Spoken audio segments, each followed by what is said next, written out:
Bonjour tout le monde, soyez les bienvenus. Mon nom est Bernard Schumacher, je ne suis pas Vincent Aubin qui va donner la conférence, mais je suis président du comité direction et je vous salue en cette journée, tout particulièrement la leçon inaugurale de Vincent Aubin. J'aimerais vous dire qu'on a eu l'année passée des moments de questionnement, de doute, suite au départ de Fabrice Adjadj, et nous avons lancé une campagne pour essayer de voir qui pourrait être intéressé au poste suivant le départ de Fabrice. Chose pas facile, mais nous avons reçu une perle rare en la personne de Vincent Aubin, et nous avons donc commencé l'année avec quelques nouveautés pour relancer un tout petit peu le dynamisme de Philanthropos, parce que ça fait déjà 21 ans que nous sommes en marche. Nous avons eu 2 autres directeurs passés et nous aimerions bien développer un certain nombre de choses, dont notamment une nouvelle université d'été, des formations continues, des nouveaux types de cours, formations continues visant les professionnels, un ancrage plus important avec l'Église locale. Donc l'Église locale, ce n'est pas seulement Fribourg, mais aussi la Suisse romande.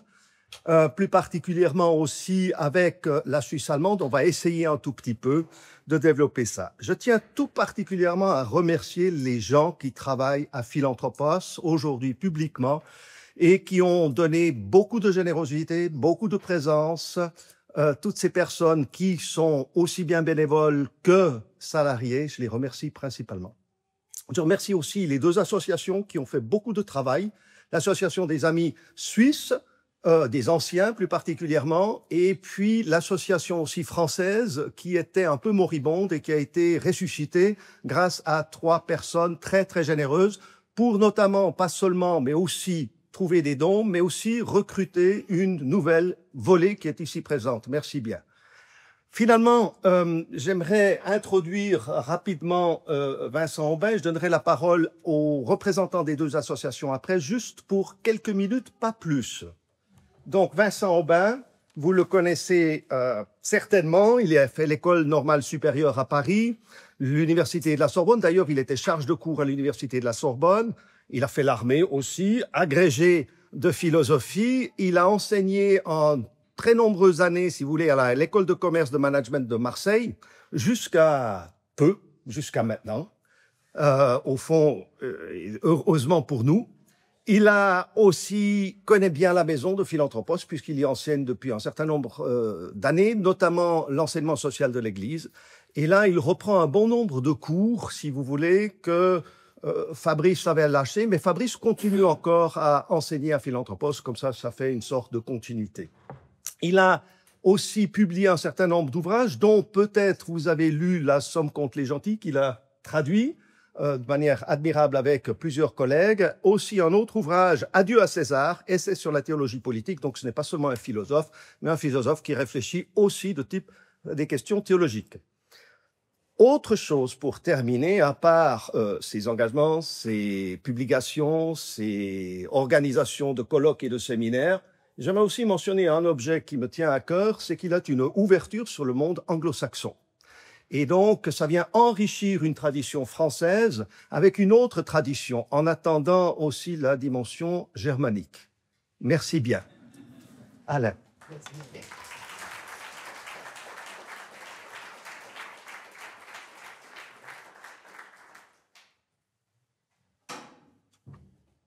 Très brièvement, je m'appelle Alain Bloch, je suis effectivement le président de l'Association française des amis de Philanthropos depuis maintenant un peu plus un an. Je suis professeur émérite à HEC Paris et j'habite juste à côté de Fribourg. Je suis à quelques minutes en voiture de Philanthropos, fribourgeois d'adoption depuis maintenant 3 ans.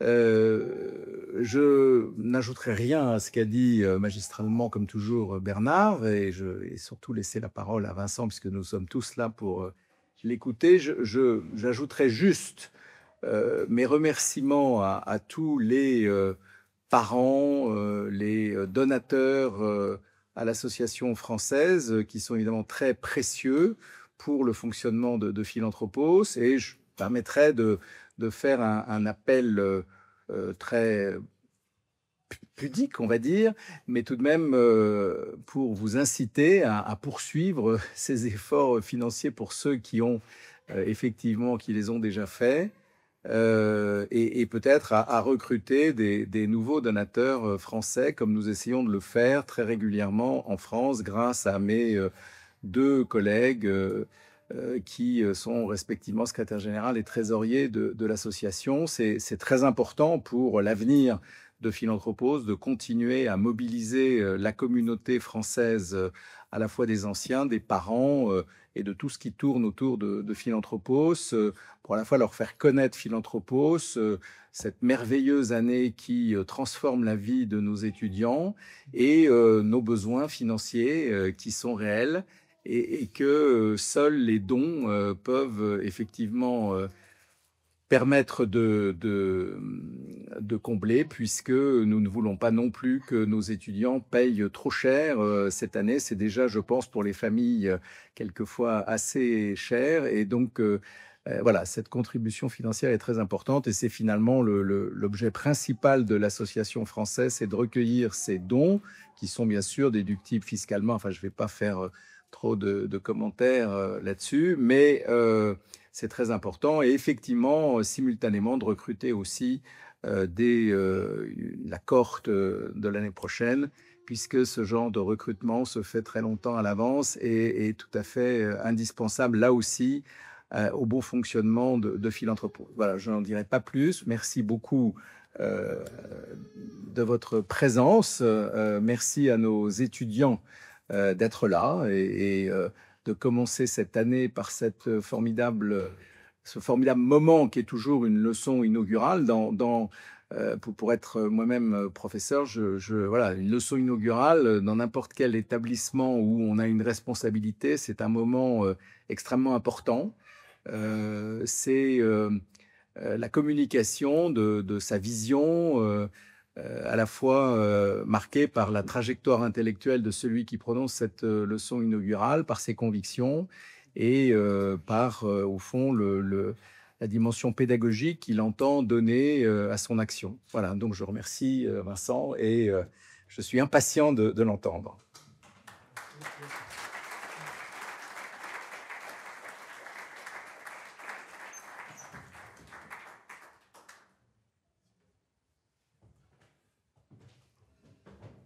Bien, bonjour.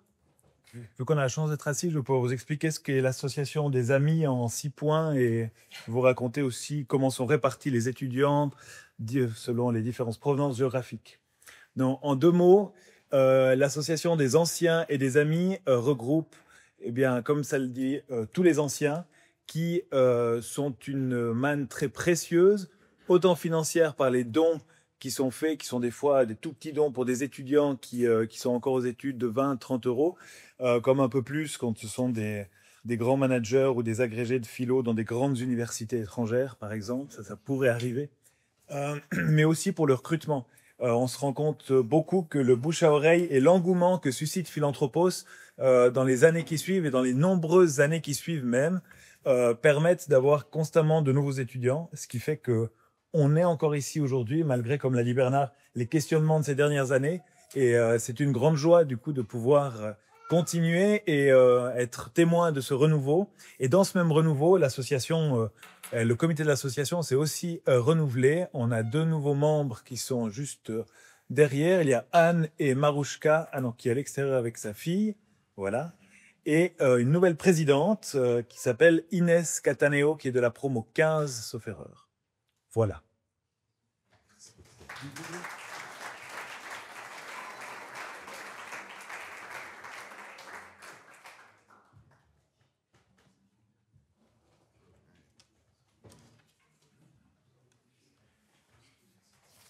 Alors, je dois d'abord faire un certain nombre d'annonces. Je suis désolé. D'abord, comme vous l'avez peut-être remarqué, Salomé prend des photos pendant la leçon et les événements qui suivront. Si certains d'entre vous souhaitent ne pas apparaître sur les photos, eh bien, il suffit de prévenir Douve. Voilà. Donc, vous serez peut-être pris en photo, mais ça sortira pas de l'appareil. Et elles peuvent être effacées, même si vous voulez. Voilà. Et donc, À l'issue de cette leçon inaugurale qui sera suivie, j'espère, d'un moment de discussion conviviale, nous aurons un petit moment pour nous retrouver en bas et je vous présenterai rapidement aussi à la fin de mon propos l'équipe qui travaille ici à Philanthropos, que vous pouvez souhaiter vouloir rencontrer. La messe a lieu, c'est la messe de dimanche au sanctuaire, juste derrière moi, à 17h, animée par les étudiants, enfin par la chorale des étudiants de Philanthropos. Vous avez dans la pièce à côté des livres en vente, des livres d'occasion, souvent de très grande qualité ou de grand intérêt. Et donc vous pouvez, pendant toute cette soirée, et même ceux qui veulent partir maintenant, avant la leçon, faire vos emplettes de livres à côté. Et voilà. Et puis, il y aura des corbeilles et des dispositifs électroniques dont le nom m'échappe. Twint, c'est électronique, c'est ça? Qui vous permettent également de faire un don, aussi bien pour participer à l'organisation aux frais de la journée que plus généreusement pour permettre l'avenir de Philanthropos. Alors, je dois vous dire que la vision du bien commun s'est imposée à moi dès que j'ai franchi le seuil de Philanthropos. Je n'étais jamais venu à Fribourg, ni même à Bourguillon. Et tout était nouveau pour moi, j'avais les yeux grands ouverts et donc je regardais à mes pieds. Et en arrivant au seuil de Philanthropos, j'ai vu une grille d'évacuation des eaux et à côté, un petit panneau inséré dans le bitume qui disait « Ne polluez pas nos eaux ». Et moi, petit Français de province débarquant en Suisse, j'ai été profondément dérouté à la fois par la présence de ce panneau et par sa formulation. Peut-être d'abord le côté très direct, informel de l'interpellation. Ne polluez pas nos eaux. Je pense qu'en France, nous aurions privilégié une tournure impersonnelle et administrative du type interdiction de polluer, par exemple. Mais là, il y avait manifestement quelqu'un qui assumait, un collectif, nos eaux, qui assumait l'interdiction et qui s'adressait à des gens manifestement extérieurs à ce nous pour leur rappeler comment ils avaient à se comporter. Qui peut dire nos eaux? Qui se sent assez légitime pour dire ne polluez pas nos eaux? Quelqu'un qui a le souci du bien commun. Et depuis que je suis en Suisse, j'ai l'impression de découvrir le bien commun sous son aspect à la fois familier, quotidien, un mélange d'assurance totalement décomplexée et de responsabilité farouche. Ce bien commun qui est, en tant qu'il est vraiment le bien, l'affaire de tous. Et donc je veux parler du bien commun pour commencer cette année académique. Mais je veux essayer de le faire en philosophe, c'est-à-dire que mon propos ne sera pas une exhortation à servir le bien commun, ni une déploration de l'oubli du bien commun, de la négligence du bien commun. Il me semble que la tâche propre du philosophe est d'essayer d'élucider, d'éclaircir des concepts, des idées, parce que le concept de bien commun est aussi simple dans son application quotidienne, ne polluez pas nos eaux, que compliqué dans sa notion. Il est source, le concept de bien commun, d'un embarras proprement philosophique qui se caractérise par le fait que, d'un côté, nous ressentons impérieusement le besoin de parler du bien commun, et d'un autre côté, nous sommes gênés par les conséquences que nous paraît entraîner cet usage du concept.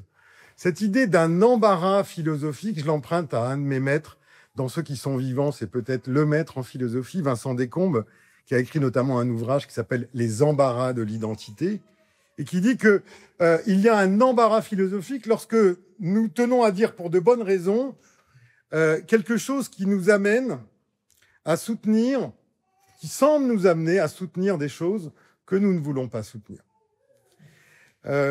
Nous voulons dire, par exemple, que nous avons des affaires communes qu'il y a des choses qui nous concernent tous, mais nous ne voulons pas dire pour autant que ce bien commun doit empiéter sur nos vies privées ou exiger de nous de subordonner toutes nos préoccupations aux exigences d'un groupe ou a fortiori de l'État. Et nous suspectons souvent avec raison que ceux qui parlent du bien commun veulent en fait nous imposer leur propre vision du bien commun, comme s'ils possédaient un titre, à savoir mieux que nous, ce qui est bon pour nous.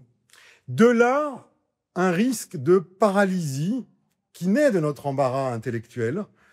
Est-ce que, par exemple, j'ai le droit de demander à d'autres, au nom du bien commun, de cesser de vaquer à leurs affaires pour s'occuper de ce qui devrait tous nous préoccuper? La paralysie conceptuelle, l'embarras philosophique a donc, en fait, des conséquences éminemment pratiques. Et je crois que c'est notamment le rôle du philosophe que d'essayer de dissiper l'embarras pour libérer notre responsabilité et notre désir d'assumer en commun les affaires de notre vie commune.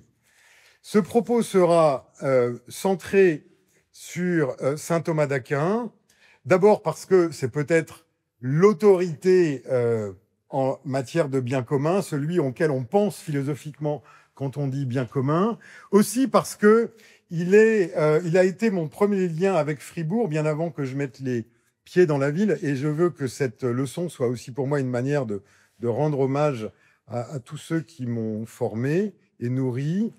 Je pense que j'ai pour la première fois entendu le nom de Fribourg lorsque ma grand-mère me parlait dans sa cuisine du cardinal Journet. Et Fribourg évoquait pour moi, j'avoue, une sorte de cité germanique perchée sur une haute cime, brumeuse de préférence.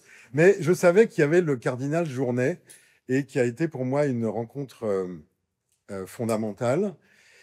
Il y avait le père Pincaers, quand je commençais à m'intéresser à la morale de saint Thomas d'Aquin. Le grand ouvrage de Pincaers sur les sources de la morale chrétienne a été pour moi une lecture extrêmement formatrice.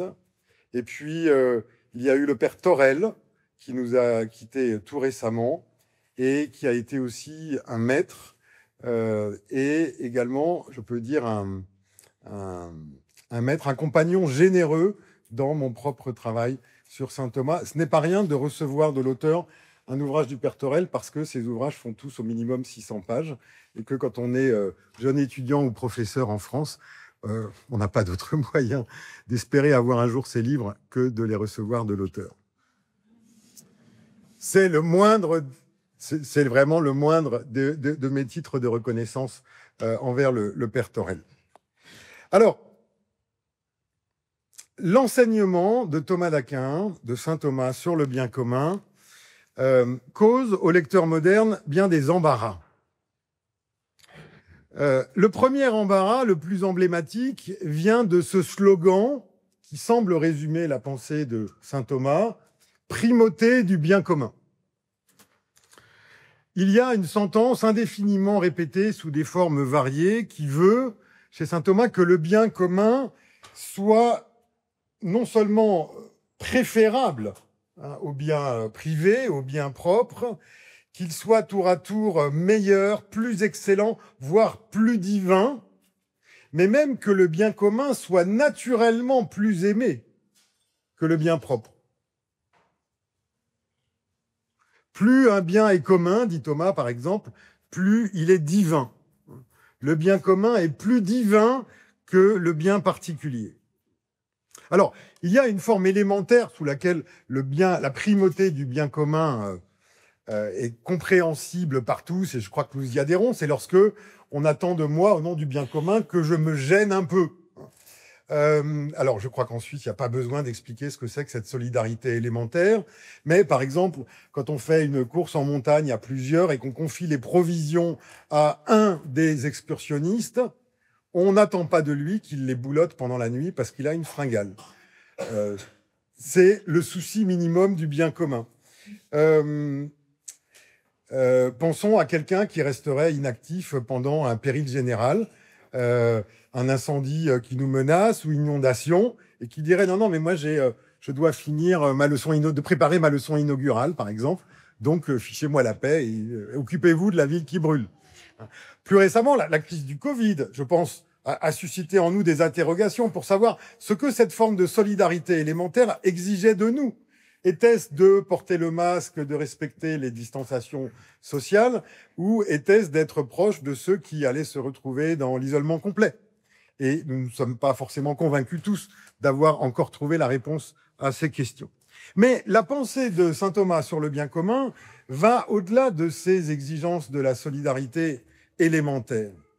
Ce qu'il dit n'est pas simplement que chacun doit être prêt à limiter la poursuite de son intérêt particulier pour contribuer au bien commun.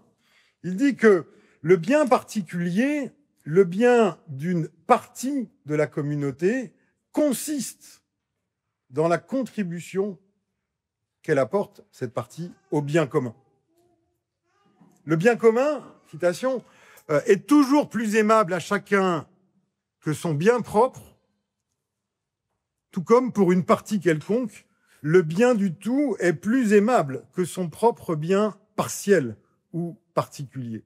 Ce qui est bon pour une partie quelconque d'une communauté, c'est d'être orienté vers le bien commun, d'être correctement ajusté aux services ou aux exigences du bien commun. Et toutes ces déclarations ne sont jamais, chez Thomas, tempérées par la moindre nuance, au point de troubler notre mentalité, je crois, foncièrement individualiste, ou, comme on veut le dire parfois, pour de bonnes raisons, personnaliste. Le soupçon qui naît est que saint Thomas est en train de prôner une forme de, on pourrait dire, d'organicisme. C'est-à-dire, je ne dois vivre que pour le collectif. Je ne dois vivre que pour la société. Toute ma vie doit être subordonnée aux exigences ou aux besoins de la société qui m'englobe. Est-ce que c'est pas tout simplement une forme embryonnaire de totalitarisme? Autre embarras, bien connu également des thomistes, le bien commun n'est jamais défini. À la Flaubert, dictionnaire des idées reçues, on pourrait dire bien commun, dire que saint Thomas ne le définit jamais. Et ce serait intéressant, à titre de curiosité, de connaître la source, hein, le document Q, à l'origine de ce lieu commun du bien commun qui veuille que on commence tout exposé sur le bien commun pour dire saint Thomas ne définit jamais le bien commun. Mais ça ne décourage pas les commentateurs. Et la première chose qu'ils font, c'est d'abord d'expliquer qu'il ne le définit pas parce qu'au Moyen-Âge, c'est évident pour tout le monde. Chose qui fait, en général, sursauter les historiens médiévistes qui se demandent bien qui était d'accord avec qui au Moyen-Âge, dans cette grande société extrêmement chaotique, finalement. Et puis, une fois qu'on a dit que c'était évident au Moyen-Âge, on dit, mais l'homme d'aujourd'hui a besoin qu'on lui explique. Et donc, on va vous dire ce que c'est que le bien commun. Et quand on cherche à définir le bien commun, ce que saint Thomas ne fait pas, eh bien, on se tourne naturellement vers sa pensée politique. Pensée politique dont il est embarrassant de dire qu'il ne l'a pas non plus développée. Et que, donc, on va la reconstituer à partir d'éléments, de bribes, d'aperçus qui jalonnent son œuvre gigantesque, par ailleurs, ça et là. Et donc, sous le nom de bien commun, ce que l'on commence par exhiber, c'est la vision de la société, de la cité humaine idéale, si on veut, ou parfaite, ou correspondant au plan de Dieu, que saint Thomas défend, et de dire, eh bien, qu'est-ce que c'est que le bien commun? Eh bien, c'est ce qui contribue à l'avènement de cette société, de cette cité chrétienne, par exemple. Et donc, agir pour le bien commun, là, enfin, on peut dire en quoi ça consiste, ça sera agir de manière à faire advenir la cité des hommes telle qu'elle doit être selon la droite raison et le plan providentiel. De là, un autre topos, un autre lieu commun, et après j'en finis, j'espère, avec les lieux communs. Le bien commun serait donc pour saint Thomas un idéal vers lequel on doit tendre. Parce qu'évidemment, ce n'est pas avec une seule action ou en un jour qu'on va faire advenir la cité idéale. Et donc, le bien commun ne fait que caractériser un idéal vers lequel on tend et peut-être qui s'éloigne comme l'horizon indéfiniment à mesure qu'on son approche. Voilà résumé à grands traits, à trop grands traits, un peu injuste, mais j'espère suffisamment généreux pour qu'on ne puisse pas se dire « Ah ouais, il est en train de penser à un tel ou à un tel ».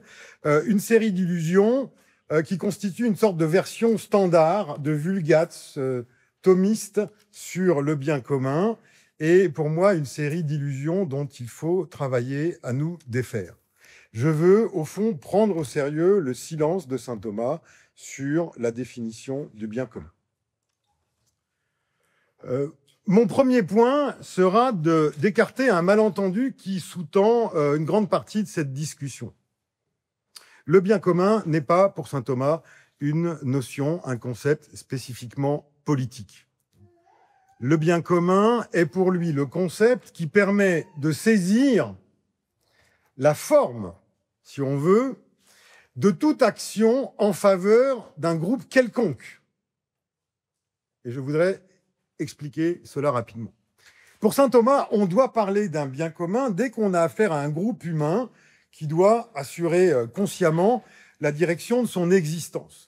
Donc, le bien, un couple humain a un bien commun, une famille a un bien commun, une entreprise a un bien commun, un monastère a un bien commun, une association éphémère de marchands qui se rendent à une foire a un bien commun, d'après certains textes de saint Thomas. Une armée a un bien commun, une université a un bien commun, ou un collège de résidence universitaire auquel on ne va appartenir que pour un temps bref, a également un bien commun. Et il me semble que lorsque nous parlons du bien commun, lorsque nous lisons ce qu'on écrit sur le bien commun chez Thomas, on tend à plaquer sur sa pensée des questions qui ne naissent que dans le contexte très particulier de la société moderne, que la culture à laquelle nous participons perçoit comme composée d'individus atomiques, englobés uniquement dans le grand tout de la société. Nous voulons résoudre la question du bien commun avec deux termes, le moi et la société. Et évidemment, dès qu'on dit primauté du bien commun, dans ce cas-là, dès qu'on dit le bien particulier, le bien d'une personne consiste dans son ajustement au bien commun, on a l'idée, en effet, d'une sorte d'emprise totalitaire du groupe englobant sur chacune des personnes individuelles. Or, Thomas a ce qu'on pourrait appeler une ontologie sociale beaucoup plus riche que cette ontologie à deux termes, individu et la société. Il a une ontologie sociale, on pourrait dire résolument, robustement pluraliste. Vous et moi, nous appartenons tous à une pluralité d'ensembles. Famille, entreprise, institutions, club de pêche, équipe de foot, chorale de philanthropos, cercles amicaux. Des groupes donc dont certains ont une existence durable, dont certains sont très nombreux et d'autres ont une existence éphémère ou sont composés de très peu de personnes. Et donc, saint Thomas ne connaît pas le face-à-face de l'individu solitaire confronté à un vaste groupe. Mais en un sens, nous ne le connaissons pas non plus, sauf dans les situations malheureusement présentes dans nos sociétés d'exclusion radicale. Et vous voyez, ce paradoxe, c'est que je pense que quand la culture nous essaye de penser la situation politique en oubliant ce qu'on appelle parfois aussi les corps intermédiaires ou ces communautés d'appartenance, au fond, nous prenons comme point de départ la solution qui définit la vision, qui définit en fait la situation d'exclusion totale. Quelqu'un qui serait absolument seul dans la société globale est le contraire du citoyen, celui qui est absolument sans pouvoir. Et donc, pour saint Thomas, la société globale comprend une multiplicité de sociétés particulières, pour parler le langage de Rousseau, éminent citoyen de Genève, qui fait partie aussi sur ce sujet, il me semble, des références indispensables. Pour chacune de ces sociétés particulières, famille, entreprise, association, chorale, etc., se pose la question de son bien commun. Et donc, on peut parler du bien commun d'une famille ou d'un ordre religieux, d'un monastère, comme du bien commun d'une cité, d'un canton ou d'une armée ou d'un royaume. Et donc, il est curieux sinon absurde, de parler du bien commun comme si cela allait caractériser, définir un projet politique particulier. Comme si on pouvait opposer la politique du bien commun à une autre forme de politique.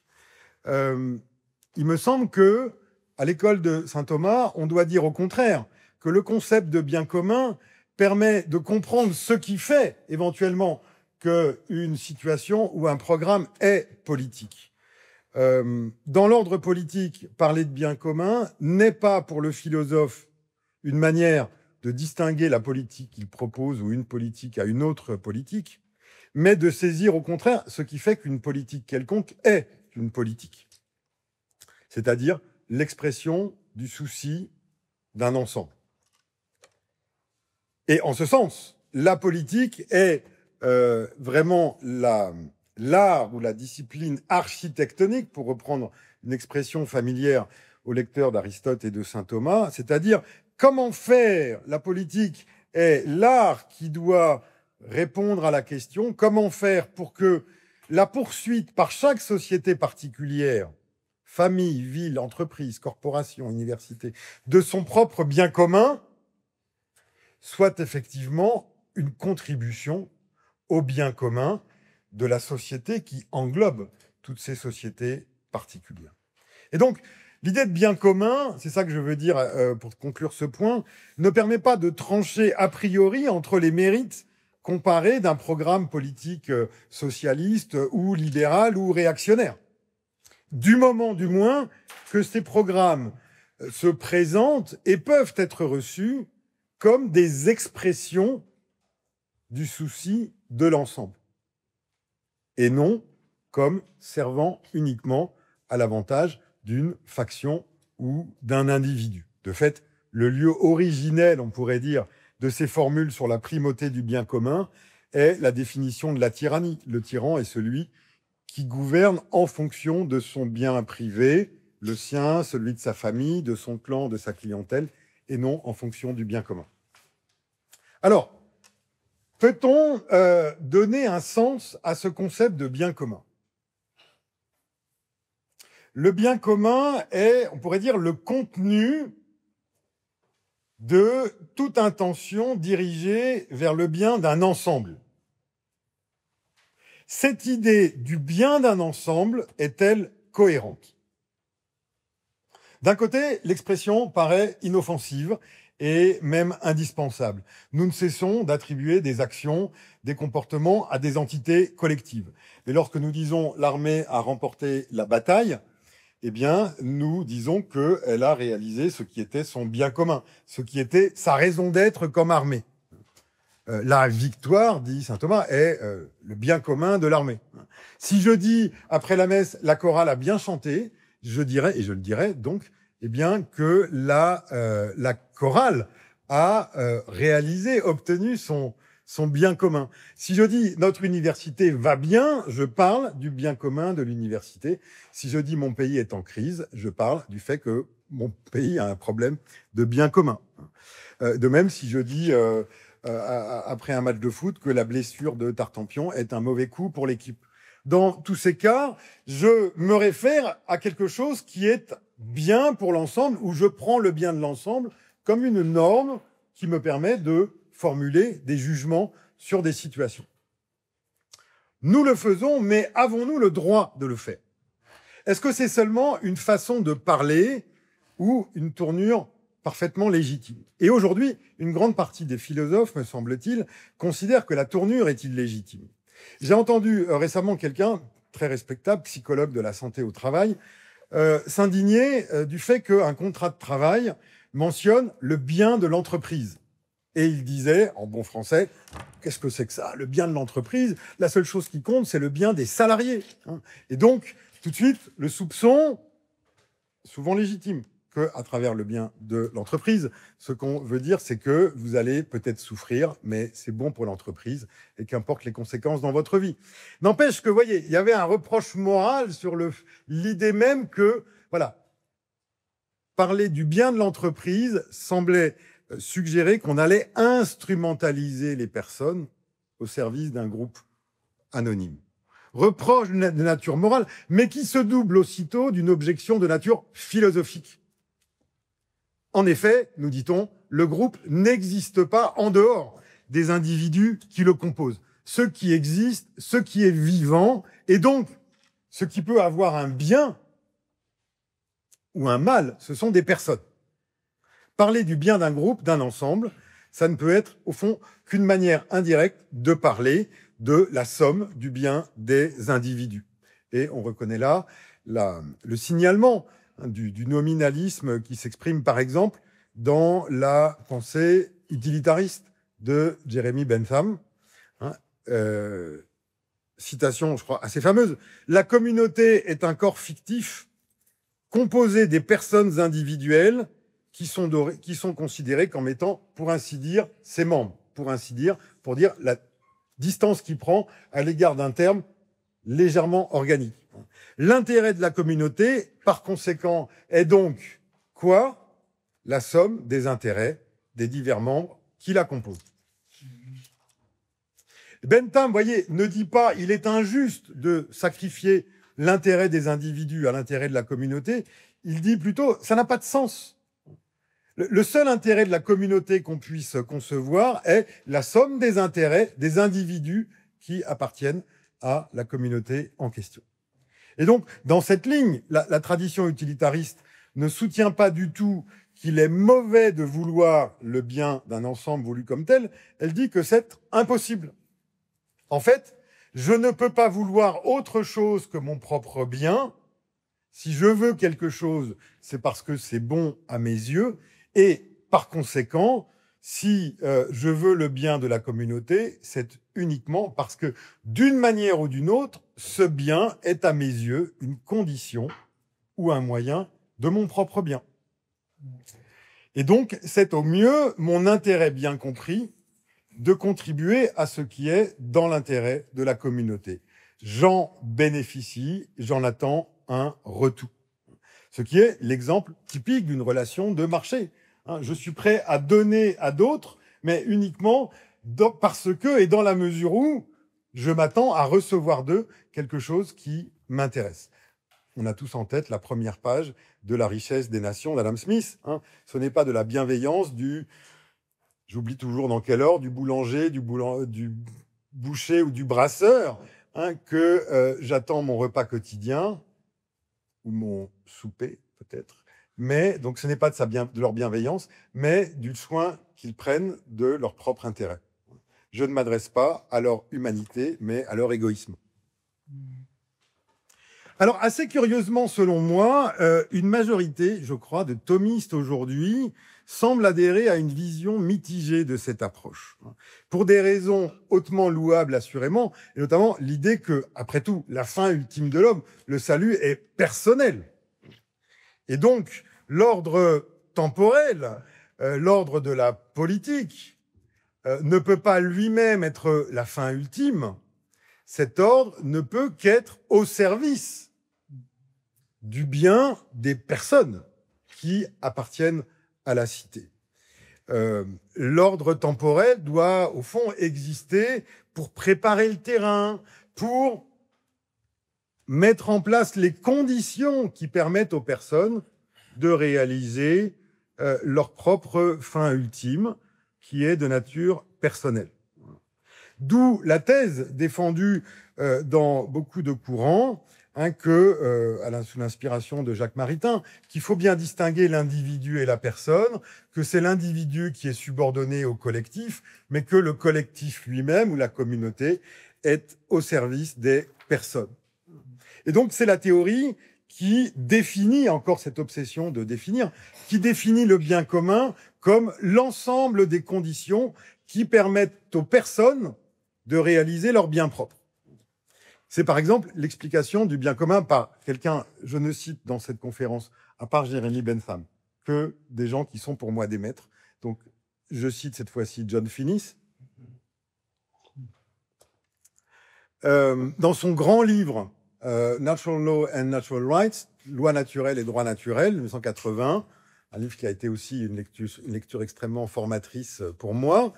John Finnis dit le bien commun, c'est un ensemble de conditions qui permettent aux membres d'une communauté d'atteindre pour eux-mêmes des objectifs raisonnables ou de réaliser pour eux-mêmes les valeurs en vue desquelles ils ont des raisons de collaborer entre eux au sein d'une communauté. Et en face de cela, voici un texte typique parmi beaucoup d'autres de saint Thomas. Comme le dit Aristote, certains ont soutenu que la vertu de prudence ne concerne pas le bien commun, mais seulement le bien propre.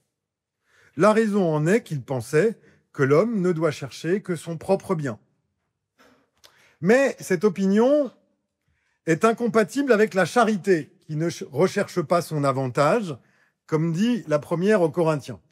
Alors là, soulagement, ah ouais, c'est la charité, ordre surnaturel, sacrifice, c'est normal, l'ordre naturel est corrompu, c'est peut-être le règne de l'égoïsme, mais quand on arrive dans la charité, évidemment, on peut se dévouer pour le bien commun. Il est bon qu'un seul meure pour tout le peuple. Lecture tentante, malheureusement, le texte enchaîne aussitôt. Cette opinion, qu'on ne doit rechercher que son propre bien, est également incompatible avec la droite raison, qui juge que le bien commun est meilleur que le bien d'un seul. On retombe sur cette primauté du bien commun. Alors, c'est pas le débat sur l'interprétation de saint Thomas qui m'importe ici, mais ce que saint Thomas nous donne à penser, nous oblige à penser.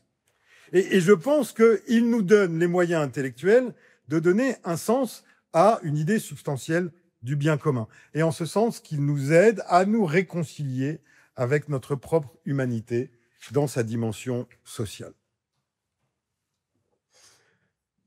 Je parlerai donc du tout et des parties. Repartons de la question, a-t-on le droit d'attribuer une activité à un groupe ou à une entité collective? A-t-on le droit, autrement dit, d'attribuer, pour utiliser un mot barbare, une téléologie, une finalité à un groupe, c'est-à-dire de juger de son état en fonction d'une norme qui est fournie par la raison d'être du groupe? Peut-on dire que le groupe fait bien, se porte bien, va bien, ne réussit plus à faire ce pourquoi il est fait, lorsque l'équipe de foot de Lyon perd tous ses matchs, lorsque, dans un couple, les partenaires n'arrêtent pas de se rendre simplement malheureux, lorsque, un institut n'arrive plus à former correctement ses membres, lorsqu'une chorale, je prends des exemples absurdes, ne sait pas chanter, vous voyez, la raison d'être n'est pas là, et donc, mais nous avons bien une norme, un critère, une téléologie qui nous permet de dire ça va plutôt bien en ce moment, ou ça va plutôt mal, ou ça va très mal. Il faut faire quelque chose. Donc, comment penser un tel bien commun? Il me semble que la piste à suivre, c'est de se demander à quelles conditions on peut dire que des gens font la même chose. Il y a deux sens. En un premier sens, inoffensif, des gens font la même chose lorsque, de fait, ils se livrent chacun à la même activité. Les passagers d'un bus, du bus numéro 1 par exemple, font la même chose dans la mesure où ils voyagent dans le même autobus. Chacun pour soi. Leur groupe est purement nominal. On peut faire la liste des gens qui étaient dans l'autobus numéro 1 à telle heure, sur tel trajet. C'est effectivement, ce groupe n'est rien d'autre que la somme algébrique des individus. Et de fait, dès que quelqu'un monte ou descend du bus, ce n'est plus le même groupe. L'effectif a changé, le groupe n'est plus le même. Et ça, il me semble que c'est au fond là ce que le sens contemporain entend par une communauté. Une communauté, c'est des gens qui se trouvent faire la même chose, par exemple jouer au même jeu vidéo, ou partager en commun un trait quelconque qui peut être de nature ethnique, religieuse, sexuelle, etc. Et donc, on va dire la communauté bouddhiste de Paris, parce qu'il y a des gens qui se trouvent être bouddhistes à Paris, par exemple. Mais il y a un second sens de faire la même chose. Saint Thomas prend régulièrement l'exemple d'une armée qui livre une bataille. Mais vous avez compris que j'aime bien transposer les exemples, et donc je préfère parler d'une équipe de foot ou de rugby qui dispute un match. On peut dire, oui, tous ces joueurs font la même chose dans la mesure où ils sont tous en train de jouer au foot. Mais ils font la même chose dans la mesure où ils sont en train de livrer le même match. Dans la mesure où c'est leur activité même qui est commune. Ils font la même chose parce qu'ils agissent de concert dans une répartition des rôles nécessaires à l'accomplissement de l'activité de l'équipe. L'équipe joue les matchs, non pas parce que tous les joueurs font la même chose, en ce sens, mais parce qu'ils font les actions différentes qui sont requises pour que l'équipe soit en train de jouer un match. C'est l'argument qu'utilise saint Thomas lorsqu'il se préparait à donner sa leçon inaugurale à l'Université de Paris et qu'il en était empêché par la polémique sur les ordres mendiants. Les maîtres séculiers de l'Université de Paris avaient, pour toutes sortes de raisons, pris ombrage de la prétention des dominicains, puis des franciscains, à obtenir des chaires universitaires.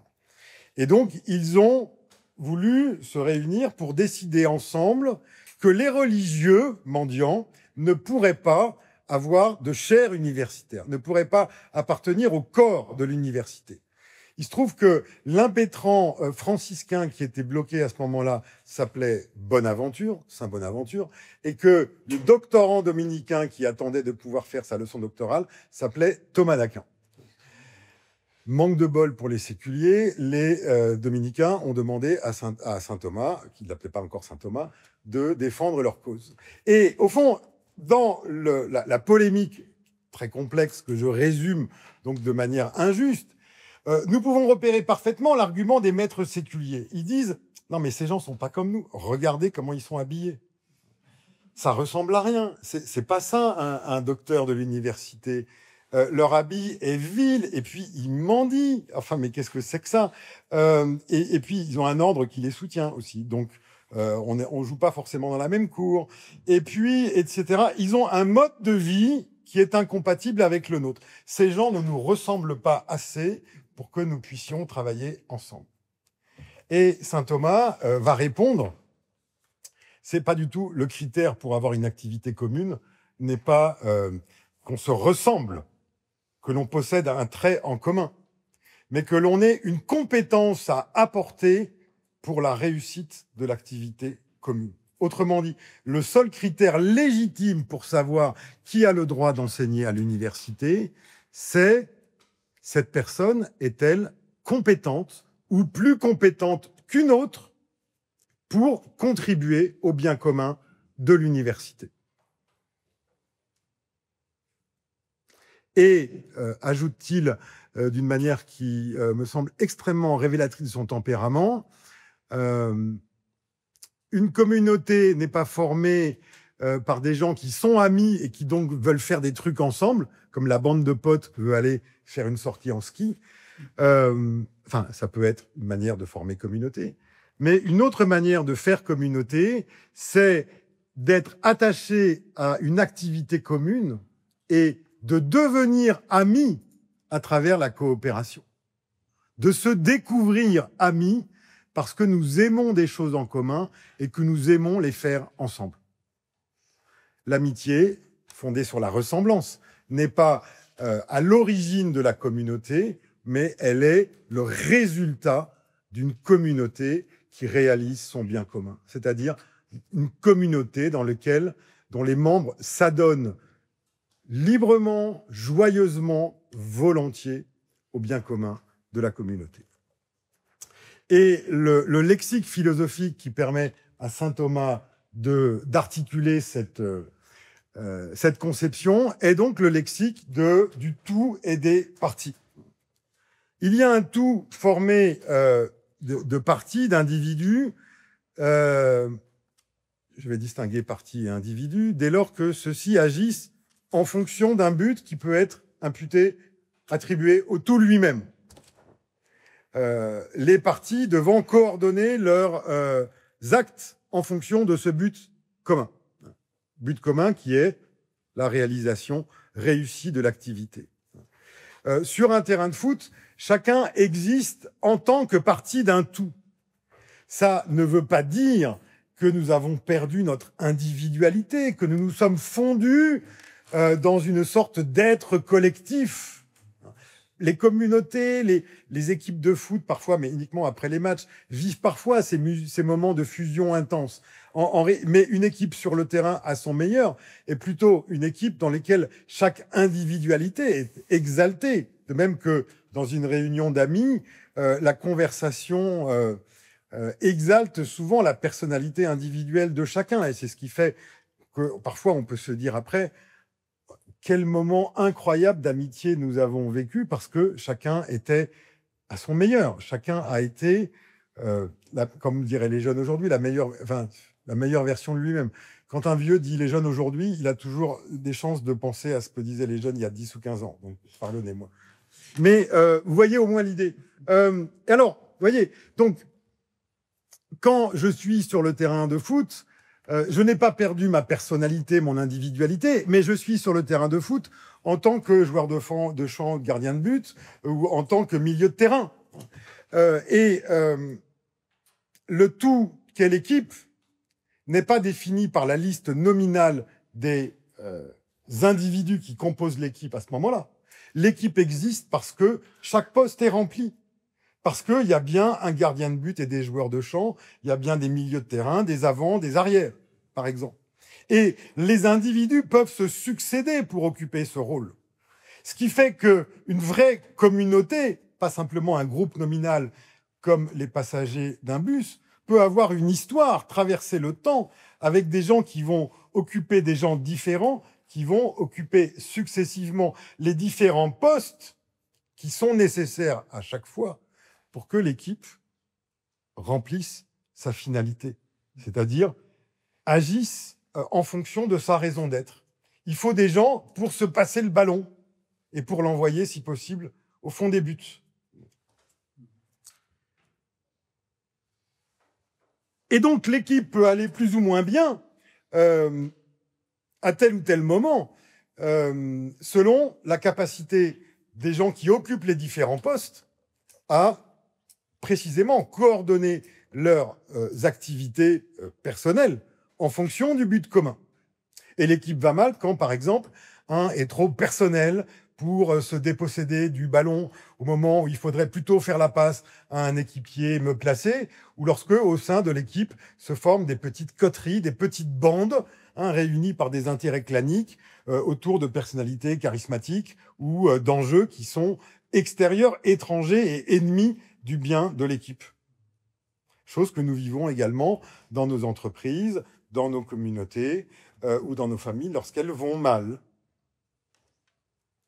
Et donc, vous voyez, en plus de mon existence individuelle ou personnelle, j'ai bien un être social qui tient au fait que j'ai une identité de membre d'un collectif. Moi, je suis l'arrière-gauche de l'équipe de l'hospice de ma ville. Voilà. Et donc, ça fait partie de mon identité sociale. Mais je ne suis pas que arrière-gauche de l'équipe de foot. Rappelons-nous ce que j'ai dit sur l'ontologie sociale pluraliste de saint Thomas. En réalité, chacun de nous a une pluralité d'appartenances. J'appartiens à une famille, à un village, à un métier, à une université. Je peux appartenir à une entreprise ou à un ordre religieux. Et donc, à chaque instant, quand je me demande ce que je dois faire, la question est le plus souvent de manière concrète, laquelle de mes appartenances demande de moi maintenant mon attention et mes soins. Des appels multiples que je reçois à tout instant sous la forme de responsabilités de ma famille, de mes amis, de mes collègues, de mon équipe de foot, de la chorale qui doit répéter toujours et encore. Lequel de ces appels doit prendre maintenant la priorité sur les autres? Est-ce que je dois maintenant agir en tant que prof, en tant que père de famille, en tant qu'ami de mes amis, en tant que ténor indispensable de la chorale? Et c'est là que la vertu de prudence seule me permet de discerner, de déterminer, de décider en chaque situation, on pourrait dire, l'appartenance, la responsabilité qui doit me mobiliser. Et Dieu sait, nous avons tous l'expérience d'avoir fait les mauvais choix de priorité et d'avoir cru qu'à tel moment, c'était telle chose qu'il fallait faire passer devant, et nous regrettons après de n'avoir pas su entendre ou répondre à un appel que j'aurais dû identifier et que j'aurais pu, en fait, identifier dès ce moment-là comme étant celui auquel je devais répondre. Et voyez, l'importance de cette ontologie pluraliste, de cette prise en compte de la pluralité de mes appartenances face à la simplification dont rêve le totalitarisme, qui voudrait qu'il n'y ait que des individus et la société, qu'il ne soit chaque individu défini que par une appartenance compréhensive et absorbante. On a essayé de regarder avec les étudiants la série de Tchernobyl, qui nous raconte l'accident de Tchernobyl. Ils ont trouvé la série trop dure, ils ont préféré regarder une série qui parle de la persécution d'un adolescent dans une école. Et c'est vous dire le niveau de la sensibilité contemporaine quand même. Et donc, vous voyez, dans lequel on attend, ce que la série nous montre très bien, c'est ce qu'on attend de chacun à ce moment-là, c'est pas qu'il se comporte en tant qu'ingénieur ou en tant que pompier, mais qu'il se comporte en soviétique. Et donc qu'il pense avant tout au bien du parti et de la science socialiste qui ne peut pas faillir. Donc tout comportement qui serait incompatible avec cet appel unique est ipso facto considéré comme une forme de trahison. Plus haut, j'évoquais la compréhension utilitariste de l'intérêt d'une communauté qui nous oblige à dire que ma seule raison de m'intéresser au bien commun, c'est qu'il est une condition, un moyen, un instrument de la réalisation de mon bien personnel. À l'école de saint Thomas, il faut totalement retourner cette proposition. Si, selon saint Thomas, mon bien personnel ne peut exister sans le bien commun, ce n'est pas du tout parce que le bien commun est un moyen pour moi de réaliser mon bien personnel. C'est plutôt que mon bien personnel consiste dans la contribution que je puis apporter au bien commun.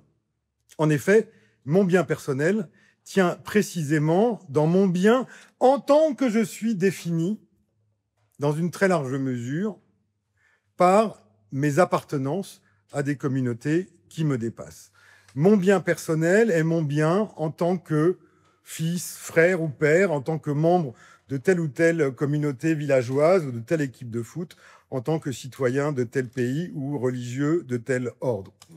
Et vous voyez aussitôt la bizarrerie qu'il y aurait, par exemple, à prétendre définir mon bien personnel en dehors de ses appartenances, et de dire, par exemple, ma famille, bon, alors mes parents perdent complètement la boule et ça va pas du tout.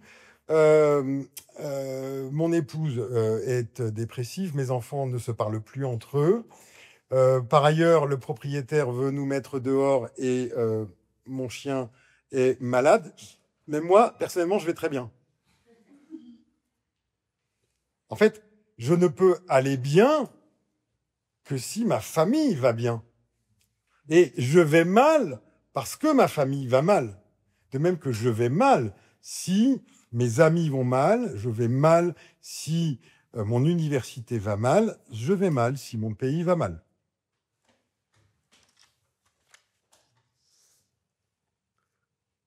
De sorte que ma façon de m'adonner au bien commun d'une communauté particulière, pardon, je passe un passage, hein, et simplement, phrase de saint Thomas qui me paraît résumer ce que je veux dire, celui qui cherche le bien commun du groupe est par cela même en train de rechercher son propre bien. Et cela pour deux raisons.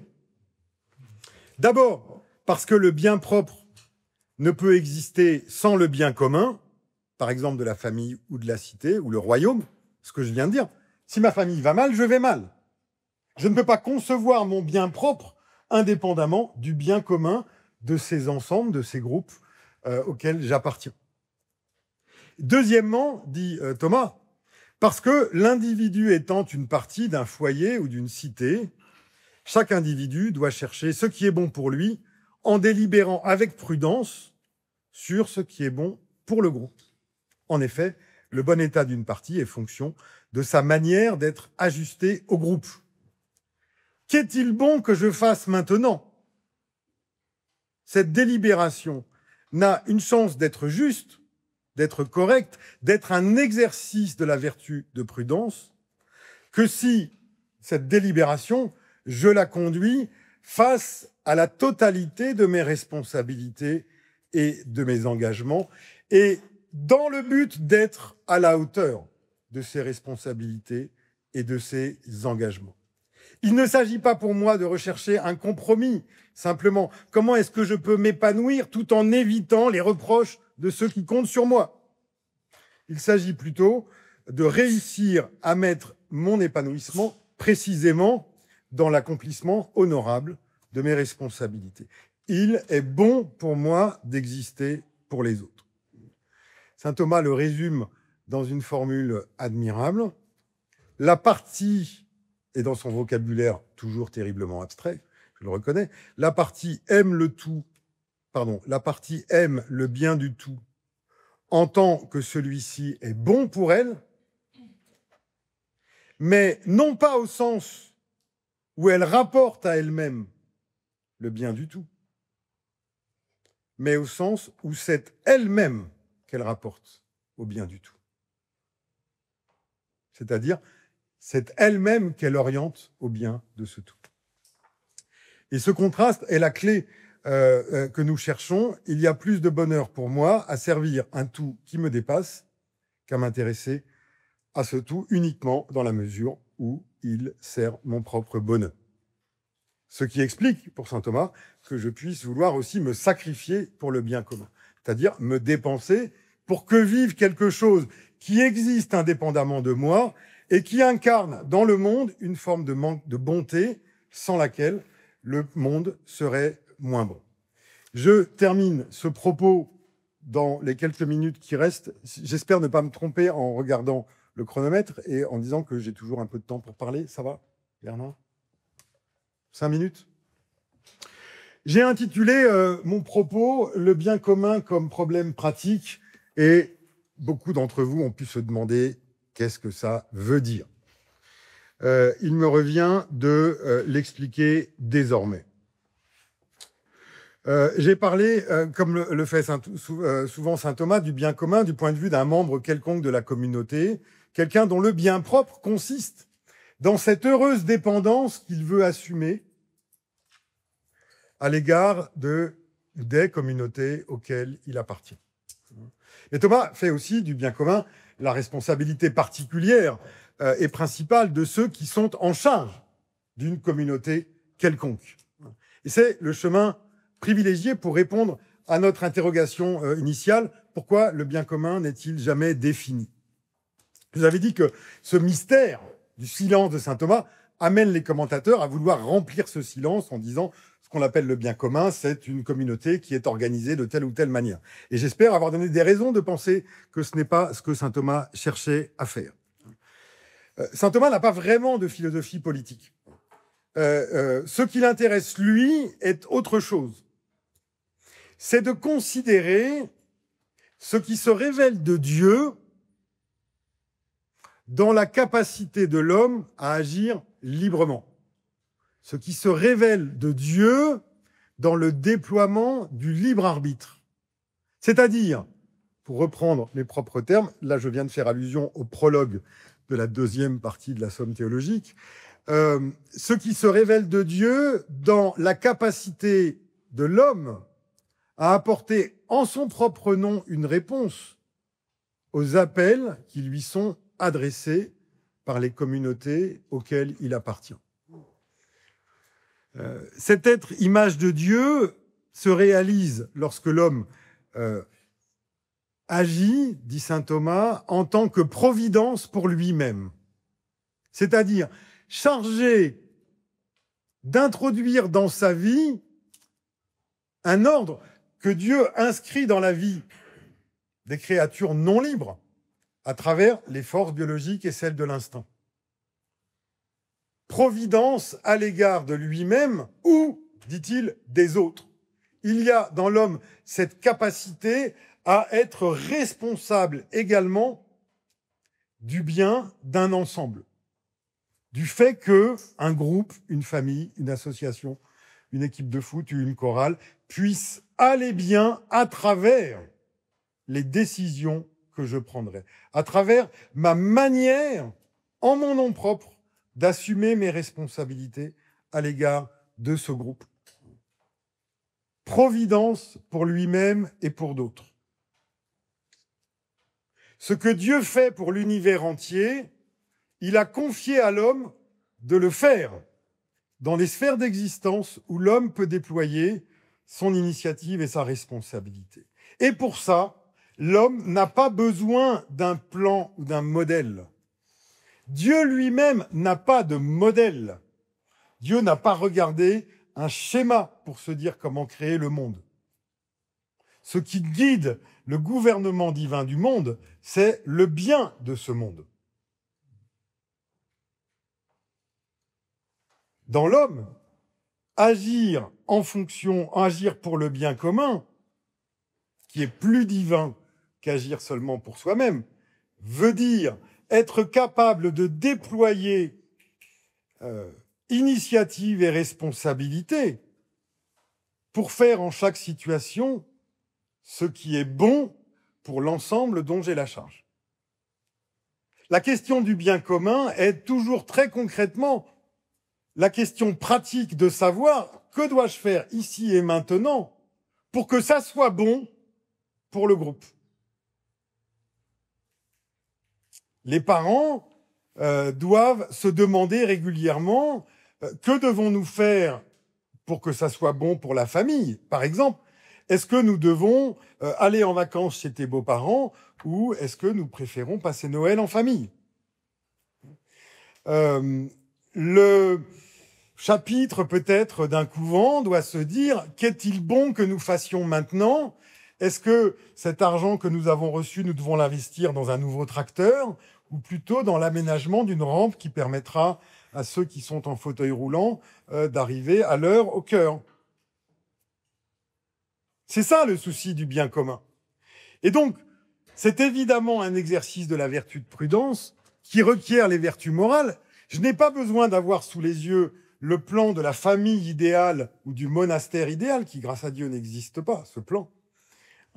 Je dois simplement être capable de donner une réponse valable à la question « Qu'est-il bon de décider ici et maintenant ?»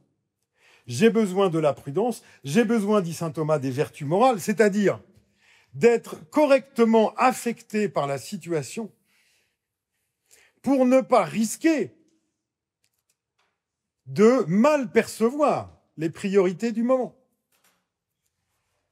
J'ai besoin de la vertu de tempérance, parce que la partie de Counter-Strike que j'ai commencée me mobilise énormément et que, en réalité, je devrais être en train de lire les frères Karamazov pour le module de littérature sur le mystère du mal. Je dois avoir la vertu de force, parce que si je veux vraiment tirer ma famille de ce mauvais pas, je ne dois pas avoir trop peur de me faire mal. Je dois avoir la vertu de justice, parce que à chaque moment, dans le groupe et à l'extérieur du groupe, des appels me sont adressés dont je dois pouvoir qualifier correctement la pertinence et l'urgence. Si j'ai ces vertus, j'ai tout ce qu'il me faut pour agir pour le bien commun. Et donc, on ne peut pas définir le bien commun parce qu'il se présente à moi sous un visage différent à chaque moment de l'histoire qui se tisse entre moi et les ensembles dont je suis protagoniste. Et vous voyez que le modèle la version standard, j'ai appelé du bien commun thomiste, qui consiste d'abord à dresser le panorama d'une cité idéale, au fond, aboutit à une sorte d'illusion technocratique, puisque si agir pour le bien commun, c'est faire advenir quelque chose qui se rapproche de ce modèle, En toute situation, je serai justifié du moment que j'ai fait quelque chose qui, comme on dit, va dans le bon sens. Ça peut être la persécution d'une minorité religieuse ou n'importe quoi d'autre, mais du moment que ça permet de faire que ma société se rapproche davantage du modèle idéal que j'ai conçu, je pourrais croire, je pourrais avoir l'illusion d'avoir contribué au bien commun. Malheureusement, une telle mesure, une telle décision serait dépourvue du sens politique au sens minimal que j'ai énoncé plus haut, c'est-à-dire elle ne serait pas du tout une manifestation d'un souci pour le bien de l'ensemble. Elle ne serait pas assumer la responsabilité que j'ai du groupe en question. J'ai parlé de Tchernobyl. Si le seul but est de garder l'illusion que l'Union soviétique ressemble à la cité socialiste idéale, alors en effet, nous savons tous exactement ce qu'il faut faire. Étouffer l'accident. En quoi c'est politique? En quoi étouffer l'accident peut correspondre à la description formelle du bien commun, exercer le souci de l'ensemble? En aucune manière.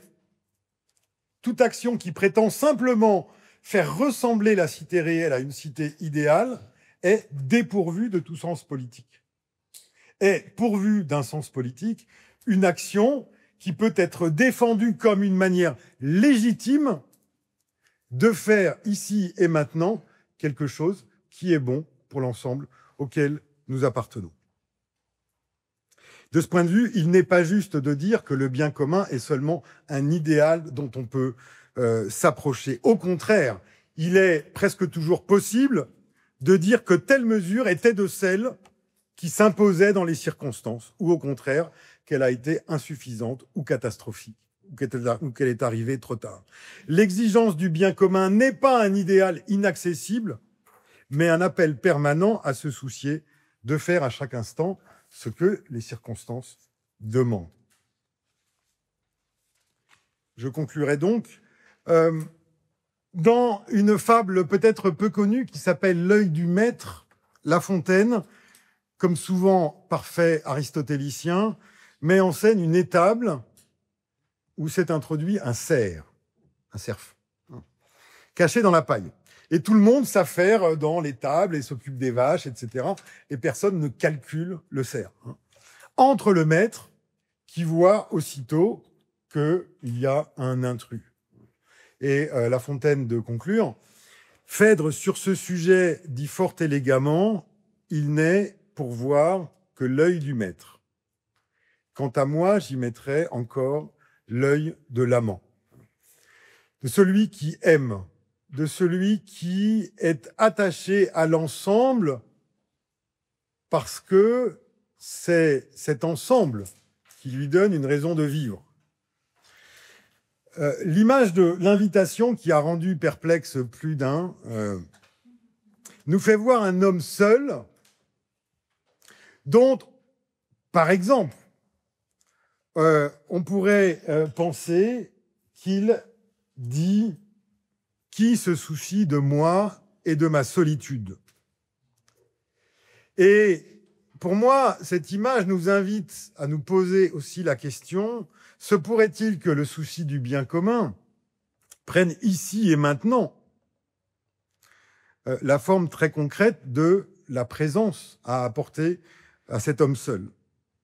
Il n'existe pas de règle a priori pour dire en tout moment que le souci du bien commun nous invite à répondre aux besoins d'une minorité ou d'un individu seul plutôt qu'à ceux de la majorité. Il n'y a pas de règle qui permette de dire, quoi qu'il arrive en toutes circonstances, le bien commun, c'est ça. En revanche, les vertus du bon dirigeant sont ce qui se permettent à ce dirigeant, à ce responsable, à ce protagoniste quelconque d'une vie commune, de se demander en chaque instant, qu'est-il bon que je fasse maintenant pour que ça soit bon pour nous. Il se peut que l'âme d'une communauté soit en jeu précisément dans l'attention ou le soin porté à un seul ou à une petite minorité. Et je ne résiste pas au plaisir un peu pervers de terminer par une citation de Rousseau,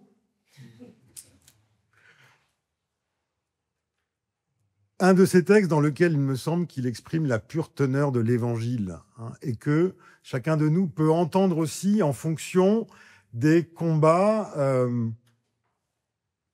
qui lui importent au plan politique.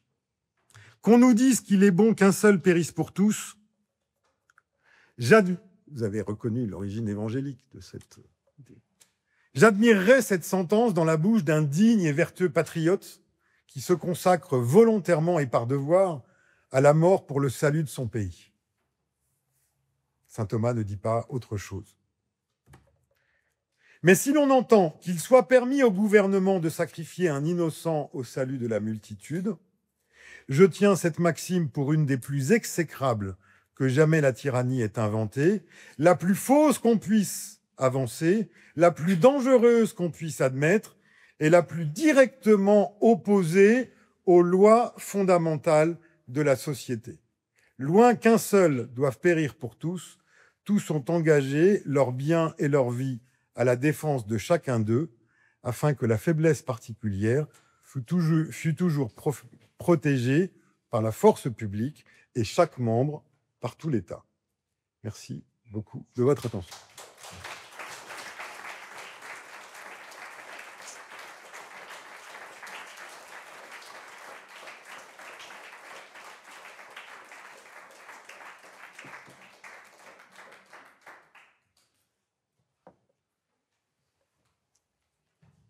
Alors, vous pouvez sortir, aller respirer l'air, etc., ou commencer la discussion. Nous avons jusqu'à 16h30.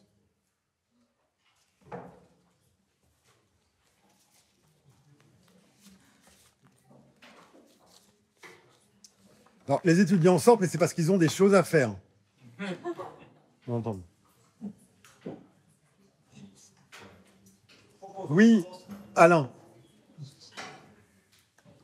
Je me risque à une question. L'embarras que tu as soulevé de bien commun traverse les débats récents de la pensée managériale. Ouais. Puisque qu'est-ce que c'est que le bien commun de l'entreprise capitaliste? Et longtemps, la pensée économique a répondu par la performance au service des actionnaires. Et aujourd'hui, un ensemble de théories critiques, principalement emmenées par Edward Freeman, qui a porté la théorie des parties prenantes dans l'atténuation, critique cette vision du bien commun et cherche à dégager ce que peut être le bien commun d'une organisation capitaliste.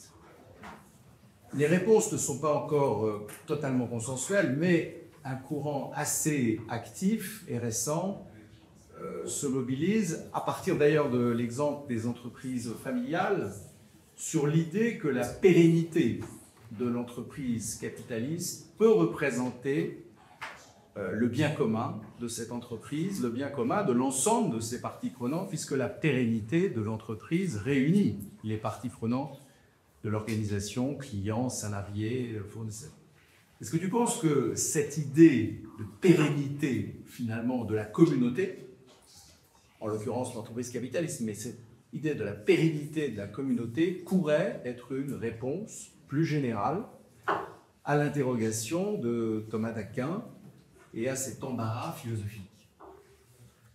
Alors, merci beaucoup de cette question très intéressante et importante. C'est parce qu'on a un dialogue dans le monde managérial entre Friedman et Freeman, entre la théorie néolibérale de Milton Friedman et puis les courants notamment portés par Freeman. Alors, je dirais, premier point, si mon propos est juste, il y a toujours un problème à vouloir dire le bien commun, c'est telle chose. Il y a des cas, malheureusement, où le bien commun ne peut pas prendre la forme de la pérennité. C'est-à-dire, vouloir, par exemple, faire exister à tout prix l'entreprise sera finalement plus nuisible au bien commun que le fait d'avoir un plan de liquidation qui permet de faire ça correctement et dans le respect de la justice. Mais évidemment, nous comprenons la pérennité comme une des dimensions du bien commun. Et pour une entreprise, je dirais, évidemment, j'aime personnellement les entreprises qui ont une longue histoire.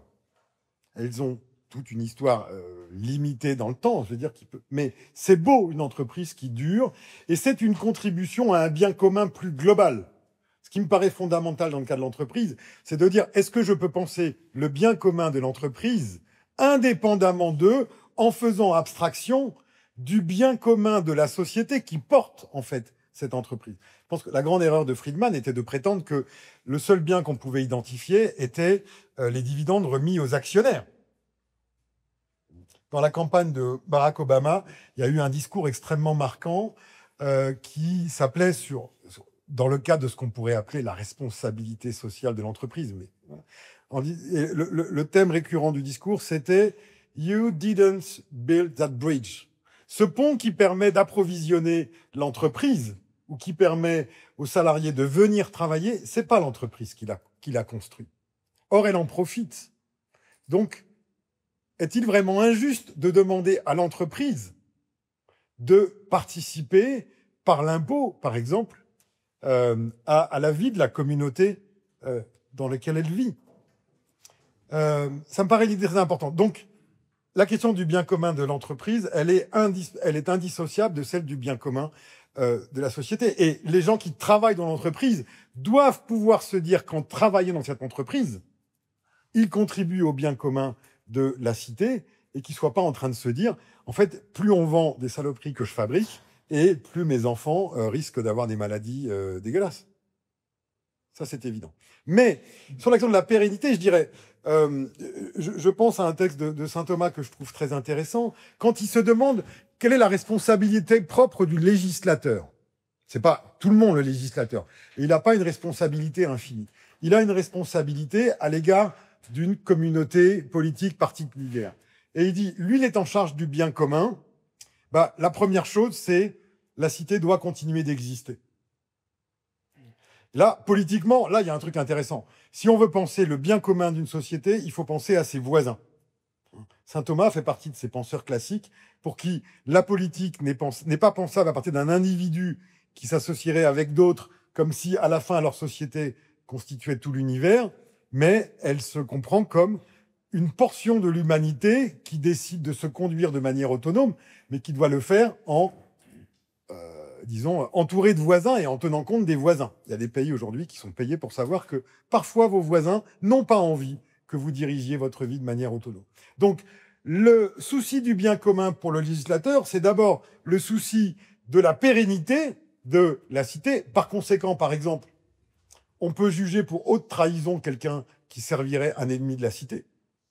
Et l'autre instanciation du bien commun, donc pas simplement la pérennité, de ce point de vue-là, c'est les rapports de justice fondamentaux au sein de la cité. C'est-à-dire ce qui donne à la cité son identité particulière, hein, l'objet de sa constitution au sens des Grecs, de la politeia.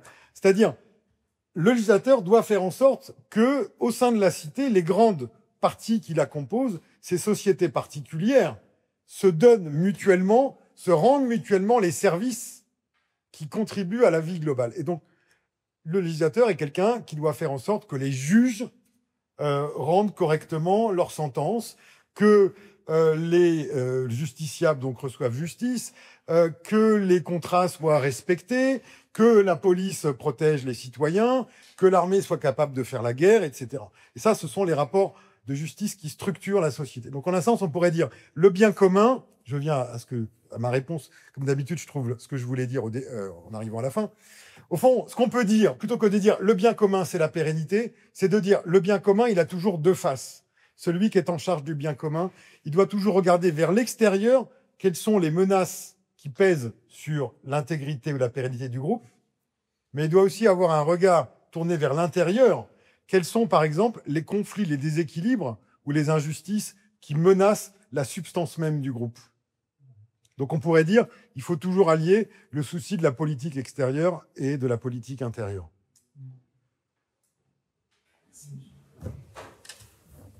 Olivier ? Merci beaucoup pour votre conférence passionnante.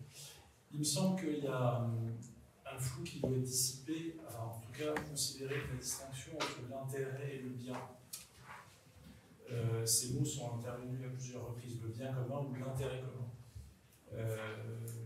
Et puis, cette question du bien commun, elle touche à qu'est-ce qui est en commun. Vous avez évoqué le fait qu'on a des appartenances multiples.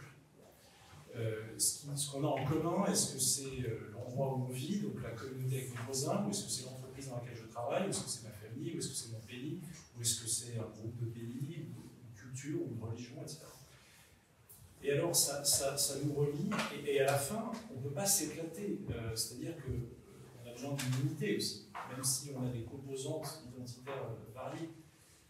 Et il me semble que cette question touche à la question de la liberté et de la recherche du bien en tant qu'on est des individus libres, ou des créatures dotées de liberté par le Créateur, mais on vit en relation les uns avec les autres. Et par exemple, l'entreprise est d'abord le lieu de l'intérêt, parce que nous, la création d'une entreprise, c'est la recherche d'un intérêt économique. Qu'ensuite, cette entreprise soit le lieu qui permette à des biens de se développer, au contraire d'être détruits, c'est une autre chose. Donc la solidarité entre le patron et les employés, les relations d'amitié entre les employés, ou l'utilité de ce que l'entreprise produit pour la société. Mais par exemple, une entreprise qui va rencontrer un grand succès en surfacturant ses produits ou ses services, eh bien, est-ce que sa pérennité est bonne? Pas forcément. Pour autant, l'entreprise réussit à atteindre son bien commun. Et il me semble qu'entre l'intérêt et le bien, la différence elle est dans la polarité du moral, en fait, d'une orientation. Et c'est une question qui est intéressante. Comment est-ce que on distingue entre l'intérêt et le bien? C'est avec une notion, avec quelque chose qui est en surplomb. Alors, en un certain sens, merci beaucoup pour la question, Olivier.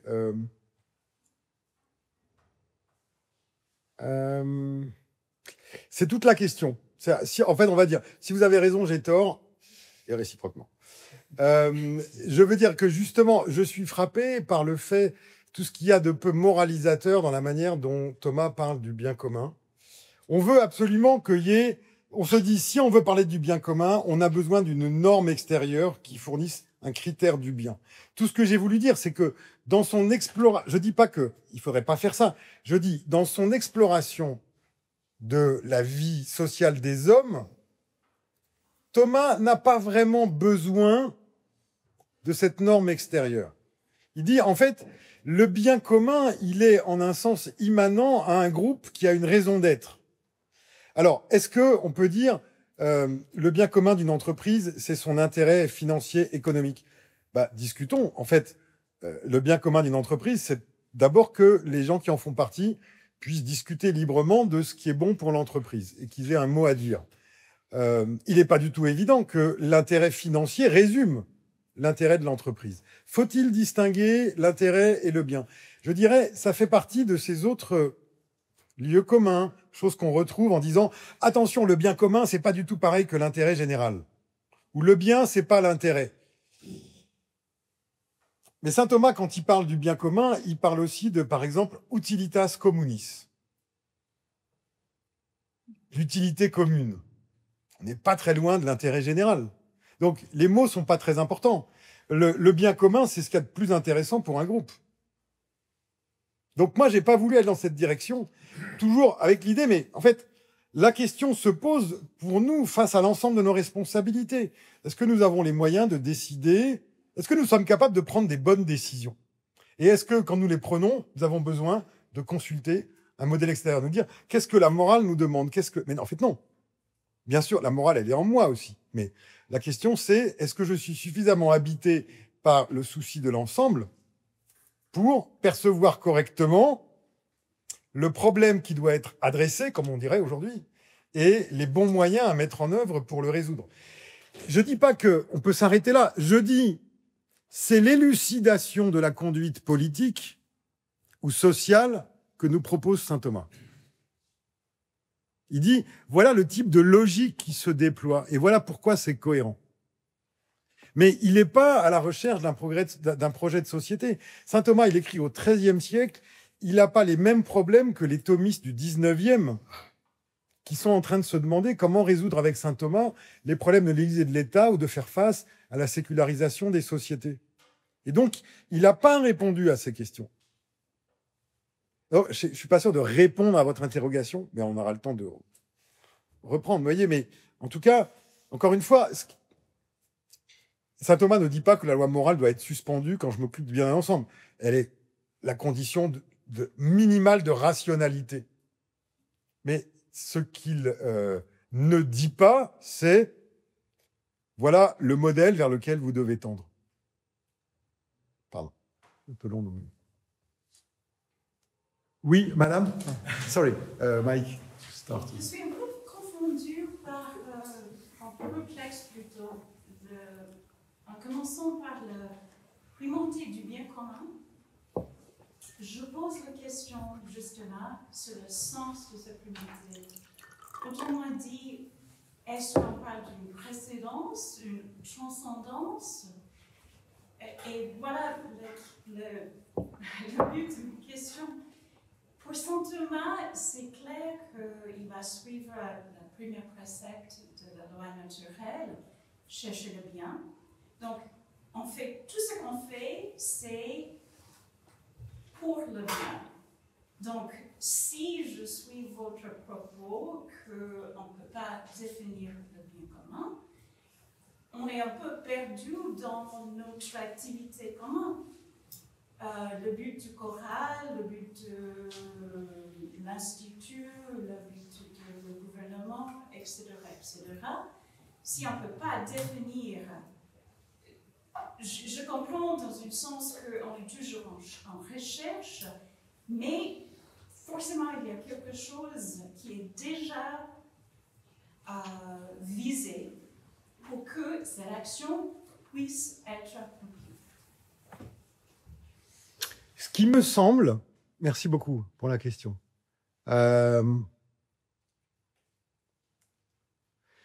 Il me semble important de se placer toujours dans la position de celui qui doit décider, qui n'est pas forcément un intellectuel, qui n'a pas forcément lu saint Thomas d'Aquin, ni même Aristote, et qui a une responsabilité à l'égard d'un groupe à assumer.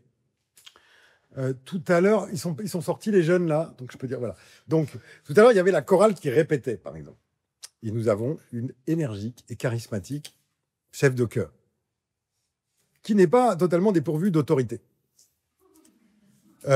Et elle a un talent fou. Quand elle est en train d'animer une répétition de chorale, évidemment, ce qui la meut, c'est il faut que la chorale s'entraîne pour bien chanter. Et elle sait, elle, ce que c'est que bien chanter, manifestement. Elle doit savoir également ce qu'elle peut demander ici et maintenant à ces gens qui chantent pour elle. Et qui ne sont pas tous quand même des premiers prix de conservatoire. Elle doit pouvoir dire, en fait, ce qui est bien pour la chorale maintenant, c'est qu'on arrête la répétition.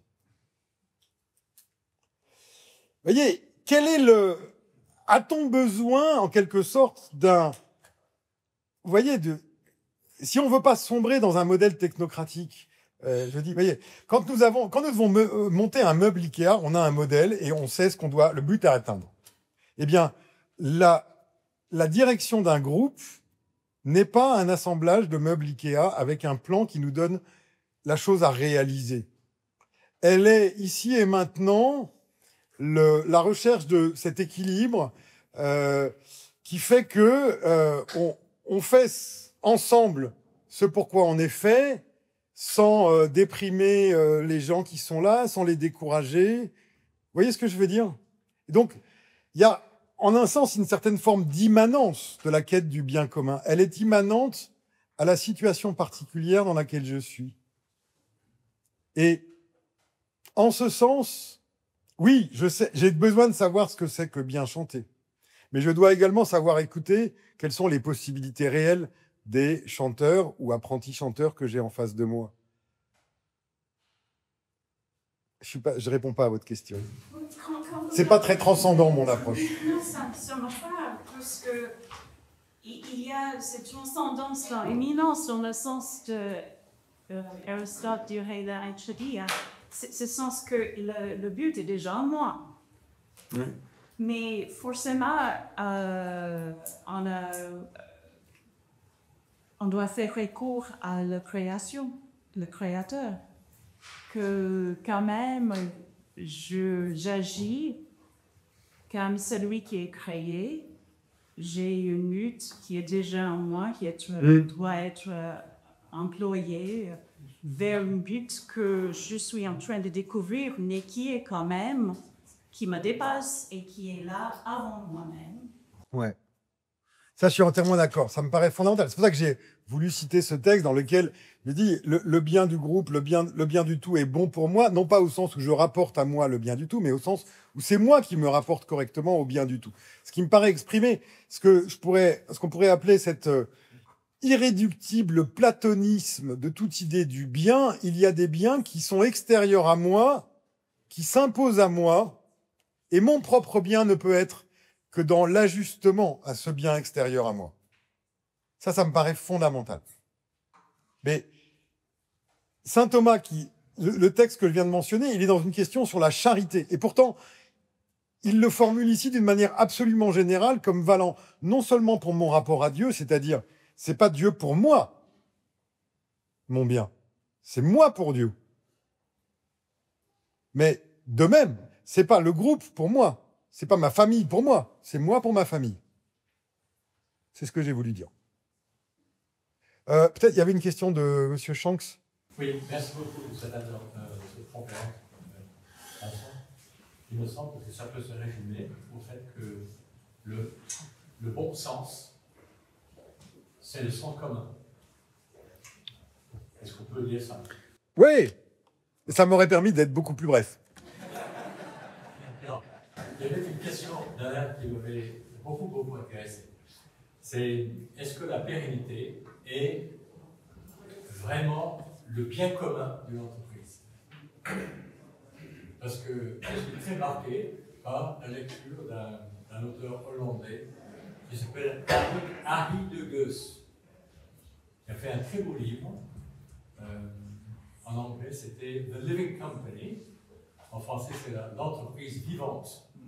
Et il étudie les entreprises qui ont duré très longtemps, notamment des entreprises japonaises, depuis les 1000 ans. Alors, l'enjeu pour ces entreprises a été de changer de pratique pour survivre. Alors ça, c'est une chose. Mais la question que vous développez, c'est est-ce que c'est dans le cas d'une entreprise familiale? Est-ce que le but, c'est la pérennité de l'entreprise en tant qu'entreprise familiale qui appartient à cette famille? Ou est-ce que c'est la pérennité de l'entreprise? Parce que cette entreprise devra peut-être changer complètement de pratique pour se pérenniser. Absolument. Mais alors, le but est-ce que c'est l'entreprise familiale, c'est pour qui? C'est pour la famille ou c'est pour l'entreprise? Et là, la famille doit également décider. Parce que la famille doit se donner ses objectifs. Quel est notre objectif? Et personne ne peut le faire à leur place. Alors, s'ils se donnent comme pérennité de l'entreprise, c'est leur choix. Mais il n'y a, à mon avis, là, il n'y a pas d'absolu.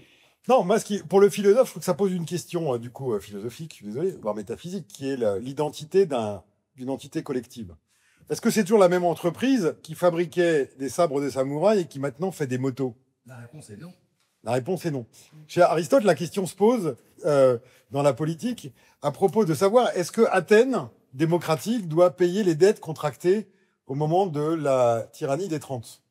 Et le débat, c'est de savoir où est-ce que la France doit assumer en 1990 ou 2000 est-ce qu'elle a la responsabilité de l'État français pendant la guerre?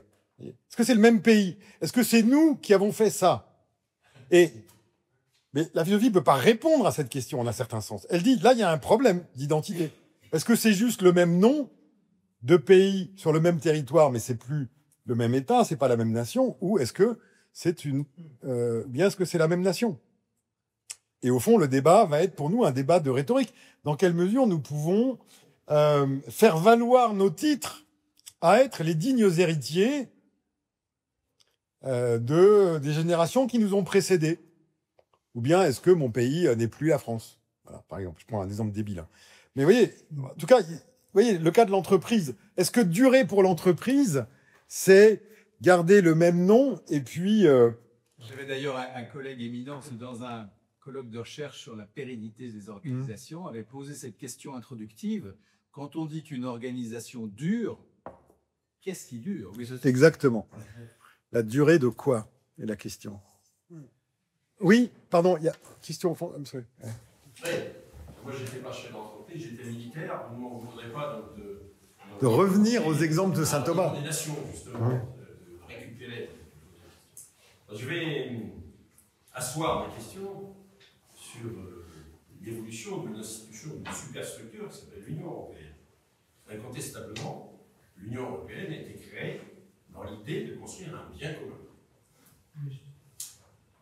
de tirer des leçons historiques, politiques, et de construire un bien commun. Or, on a vu au fil des décennies, c'est sans doute l'opinion moyenne des citoyens de l'Union européenne aujourd'hui, se dégager trois défauts majeurs, à mes yeux, aux yeux de beaucoup, qui semblent avoir remis en cause cette notion de bien commun initiale pour passer à une forme de, on va jusqu'à dire, totalitarisme mou ou à visage humain. Il y a eu d'abord la désincarnation du pouvoir. Pour avoir l'autorité et aimer, il faut incarner. Un chef militaire, c'est ce que ça veut dire. Deuxièmement, une sorte de principe général du droit européen qui s'appellerait la notion de diversité, poussée à un tel extrême qu'il faudrait entendre la revendication non seulement de tel groupe, mais de tel groupuscule, voire de tout individu, et l'imposer comme troisième dérive, une norme. Et imposer des normes depuis la poignée de votre fenêtre jusqu'à la façon finalement où vous devez, la voiture que vous devez acheter ou la façon dont vous devez éduquer vos enfants. Voilà.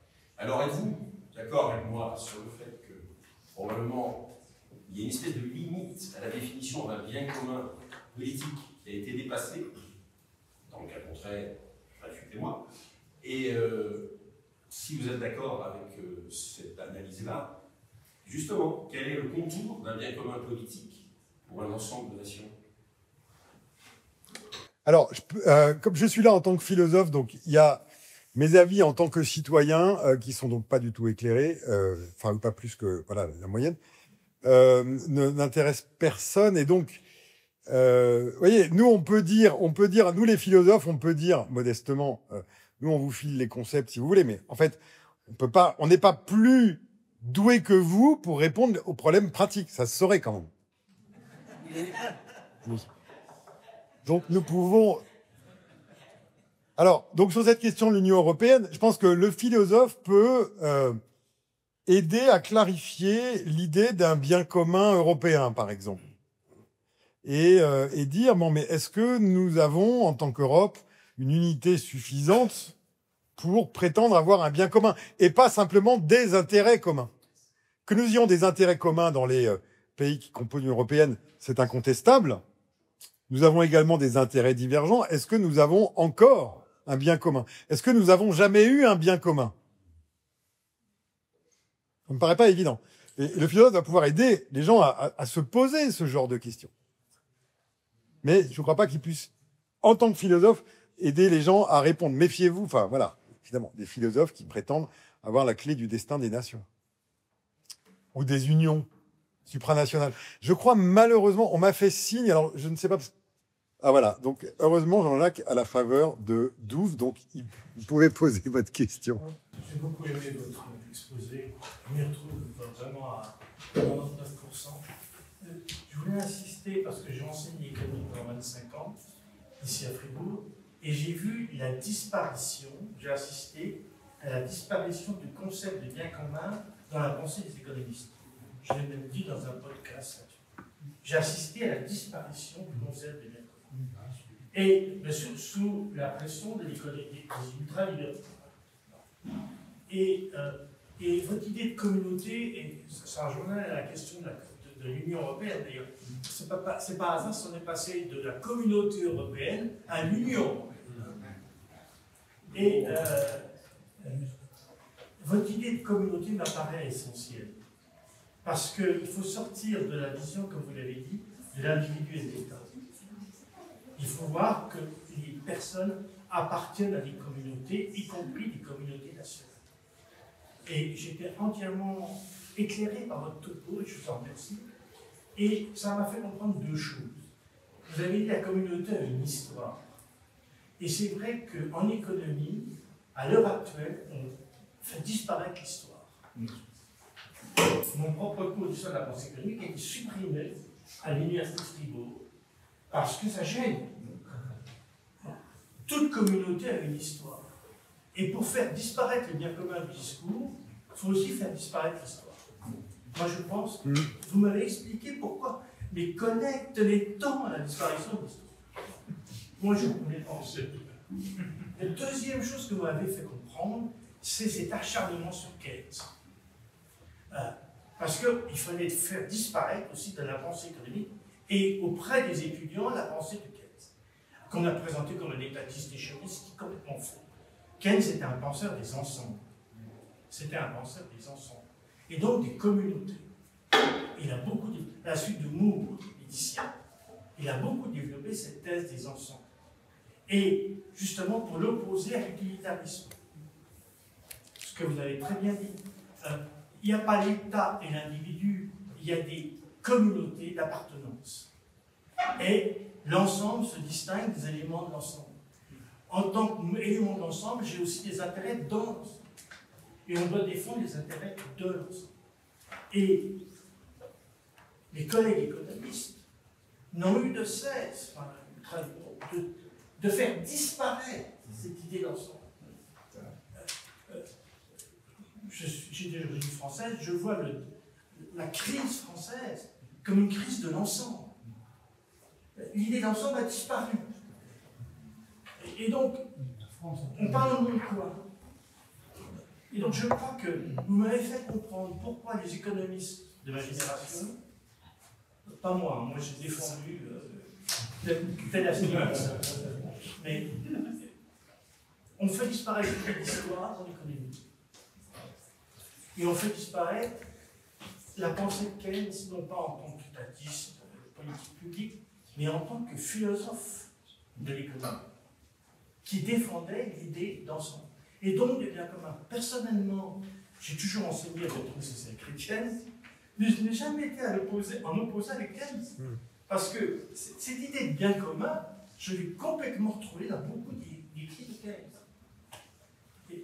Idée de bien commun que je trouve aujourd'hui essentielle. Je vous remercie de m'avoir beaucoup éclairé sur ces tenants et ces aboutissants. C'est vraiment très gentil, merci beaucoup. Je disais, juste sur cette question, parce que je ne voulais pas trop rallonger mon propos, mais j'aurais dû dire également que, vous avez dit, le concept de bien commun n'est pas un concept politique à proprement parler. L'appellation même de bien commun est une appellation typiquement philosophique. C'est-à-dire, c'est une abstraction totale pour désigner, pour saisir la forme commune, ce que je disais, de toute action en faveur d'un ensemble, souci du bien commun. Et donc, pour certains, le bien commun, ça va s'appeler le patriotisme, notamment si on est dans l'armée. Pour d'autres, ça va être tout à fait autre chose, voyez. Et donc, le terme de bien commun n'est pas un étendard. C'est un souci que nous pouvons porter de bien des manières et sous bien des noms différents également. Et on n'est pas obligé, voilà. Encore une fois, ce n'est pas aux philosophes de nous donner le vocabulaire dont nous avons besoin pour mener notre délibération commune de citoyens ou au sein d'une famille. Le nous de ne polluer pas nos eaux dit déjà tout ce qu'il y a à dire pour commencer une discussion politique. Alors, je termine avec une ponctualité quasiment helvétique, je suis encore en apprentissage, en vous disant que il y a un petit verre d'eau pour des raisons de jeûne eucharistique, je suis désolé, on préfère ne pas vous servir autre chose avant la messe qui a lieu à 17h. Vous pouvez, pendant ce temps-là, accéder à la vente de livres à côté et rencontrer les membres de l'équipe de l'Institut. J'ai nommé Dou Frieden, directrice adjointe. Voilà.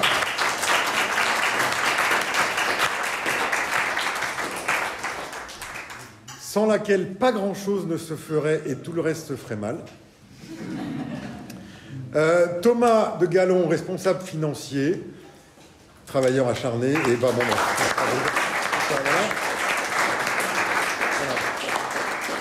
Véronica, qui est au premier rang, responsable du travail manuel. Après cette conférence, c'est important. Galdric Drapé, assistant pédagogique. Et Mathilde Céléron, qui sent son heure venir, et donc qui est responsable de la communication de l'Institut. Donc,